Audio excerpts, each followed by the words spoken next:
she vanished without a trace. No blood, no body, no evidence, just silence. But in this quiet town, everyone pointed to the same man. So why was he never arrested? It was supposed to be just another Tuesday. The sun rose quietly over the sleepy town of Maple Hollow, Oregon, a place so ordinary most people had never heard of it. The kind of town where doors were rarely locked, and everyone knew each other by name. But by sundown the air was thick with something else: confusion, suspicion, and fear. No calls, no screams, just gone. Her car was found abandoned near a popular hiking trail, engine cold, doors unlocked. Her phone was off, her wallet untouched. There were no signs of a struggle, no surveillance footage of where she went next. And no one had seen her since. The town was shaken. People whispered. Families looked over their shoulders. Because while there were no clues, almost everyone quietly agreed on who they thought did it. A man with no alibi, no tears, and no one to vouch for him. But with no blood, no body, and no clear evidence of a crime, what could anyone do? This is the story of a case that haunted a town, baffled investigators, and challenged everything we thought we knew about justice. Before we dive into the twisted layers of this story, don't forget to subscribe to Crime Cortex AI, where we uncover the world's darkest unsolved cases, one mystery at a time. Hit that bell icon so you never miss a truth that's been buried too long. It was supposed to be just another Tuesday morning in Millersville, a quiet town tucked away in the Appalachian foothills. The kind of place where doors were rarely locked and people waved from their porches. And at the center of that small-town charm was Emily Carter, a 27-year-old schoolteacher with a warm smile and a reputation for kindness. Emily lived alone in a modest, sunlit cottage just a few blocks from the elementary school where she taught third grade. Parents adored her, students loved her, and her co-workers often said she had a calming presence that seemed to brighten even the gloomiest days. But on the morning of April 16th, something felt off. Emily never showed up for school. Her desk remained untouched, her lesson plan folder unopened. At first, colleagues assumed she might be sick or had a last-minute emergency. But when she didn't return calls or messages by midday, concern began to grow.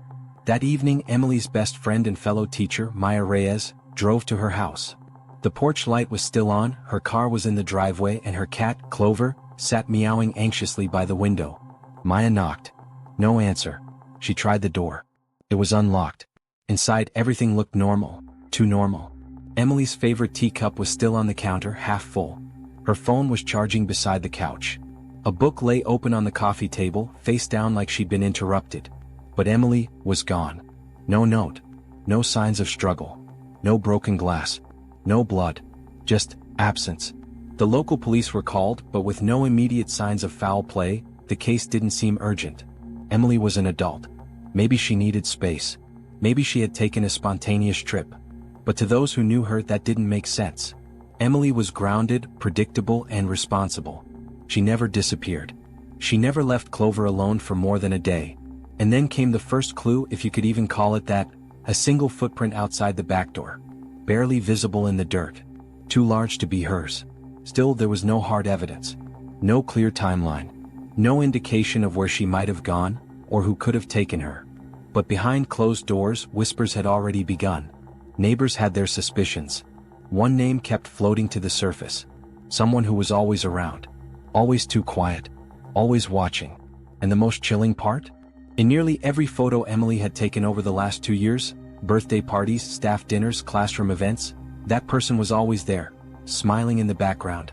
At first, Emily Carter's disappearance was treated as a missing persons case. Routine, low priority. But by day 3 that changed. The town's sense of safety had been rattled.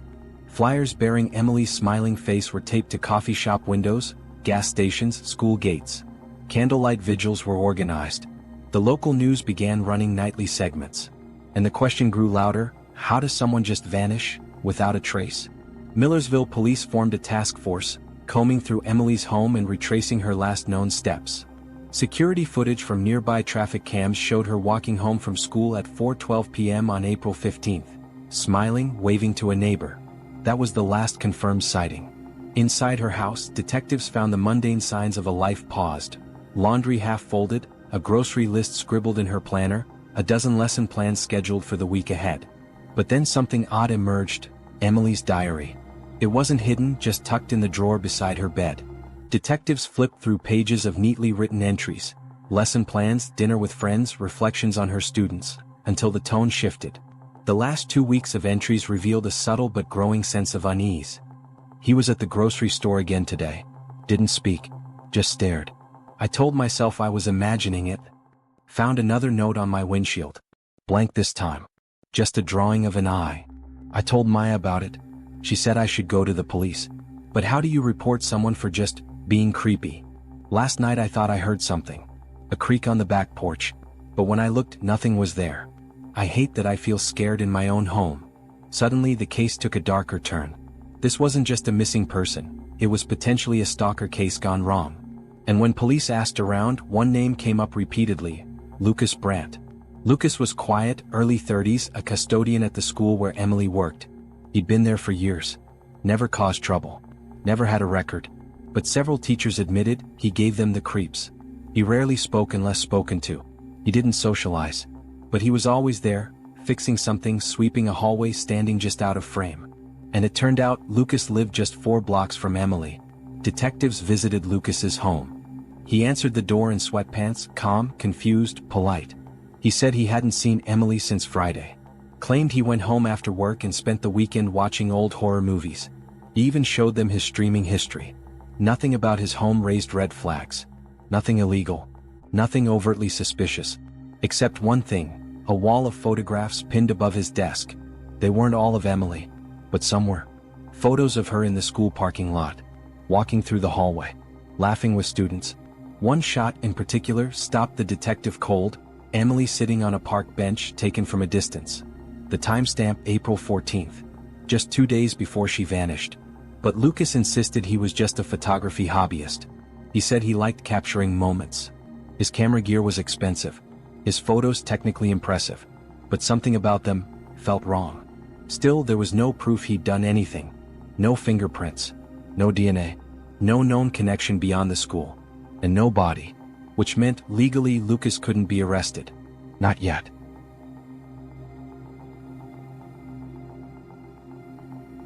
But something about his calmness, his confidence, it felt less like innocence and more like certainty. He wasn't worried, because deep down he knew.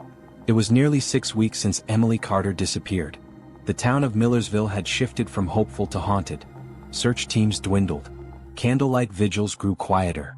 And slowly the world moved on. But Detective Sarah Nolan couldn't. Every time she drove past Emily's house, shutters still drawn, flowers wilting on the porch, something in her gut twisted. This case wasn't cold yet. It was waiting. Then came the break. A local hiker named Jesse Maddox was trekking through Millersville Woods, an overgrown area just outside town that locals avoided. It was quiet, desolate. The kind of place where cell service vanished and time felt suspended. He was searching for rare mushrooms when he spotted it. A small, rusted metal box, half buried beneath leaves near the base of an old pine. Curious, Jesse pried it open. Inside were photographs. Dozens of them. Crisp, eerie shots of Emily Carter. Sleeping. Brushing her hair. Reading on her porch. The timestamps spanned weeks. Some even months. All taken without her knowledge. Jesse turned the box over to police immediately. When the forensics team examined the photos, they noticed something else. Tiny scratches along the edge of the negatives. Like they had been edited or trimmed, deliberately. But more chilling than the photographs, was the note tucked beneath them. Written in careful, blocky letters. You looked right at me that day. And still you didn't see me. You never really saw anyone. No name. No fingerprints. But the box itself was key. It was a military surplus item, one that had been discontinued a decade ago. Detective Nolan tracked the serial number and traced it to a small online auction site. Only 10 people had bought one in the past 5 years within the region. One of them? Lucas Brandt. Now, police had more than suspicion, they had a connection. They returned to Lucas's home with a search warrant, this time digging deeper. Behind the insulation in his garage wall, they found a hidden crawl space. Inside, a narrow room just 6 feet long. Soundproofed. With a mattress, chains, and a small lamp. Next to the mattress was a Polaroid camera. And under the bed, a set of women's clothes. Folded neatly. They tested the fibers. They matched Emily's DNA. Still no body. Still no confession. But now no more doubt. Lucas Brandt was arrested and charged with aggravated kidnapping and unlawful imprisonment. Yet, without Emily's body, the murder charge couldn't stick. And Lucas? He refused to say a word. At the hearing, he simply stared at the prosecutor and smiled. It was the same expression he wore every day at the school. The same look that had once been dismissed as awkward, but now looked like the mask of a monster hiding in plain sight. In the weeks following Lucas Brandt's arrest, the town of Millersville was consumed with a single question. Where is Emily Carter? Despite hours of interrogation, Lucas never confessed. He didn't ask for a lawyer. He didn't cry. He didn't plead. He just sat, composed, silent, and cold. The media swarmed the town again, dubbing him the phantom neighbor. But without a body, prosecutors had to proceed carefully. They filed charges for kidnapping and unlawful imprisonment, but not murder. The trial began in the fall. The courtroom was packed with townspeople, teachers, parents, former students, all stunned that someone so ordinary, so invisible, could do something so horrifying. The prosecution presented their case: the photos, the hidden room, Emily's clothing. Forensic experts testified about the DNA evidence and the soundproofed walls. And then, they played the voicemail. Yes, Emily's phone had never been recovered. But days after her disappearance, her best friend Lily had received a voicemail at 3:12 a.m. It was just 4 seconds long. A rustle, a faint choke cry, and one word, please. Though grainy and distorted, voice analysis confirmed it was Emily. The timestamp matched the night she went missing. The call pinged off a cell tower near Lucas Brandt's home. The defense argued the evidence was circumstantial, that without a body, nothing could be proven beyond reasonable doubt. But then, the journal surfaced. During routine maintenance at the school where Lucas once worked, a janitor discovered a spiral notebook wedged behind an old cabinet in the staff lounge. Inside were chilling, handwritten passages. Not signed, but unmistakably Lucas's voice. She reminds me of my sister. Too kind. Too curious. That's dangerous. They all think I'm quiet because I'm shy. No, I'm quiet because I'm planning. This time, I won't make the same mistake. She'll stay. Lucas had written about his own mistakes in the past. About watching them sleep, and testing how long someone could last without screaming. The notebook was the nail in the coffin.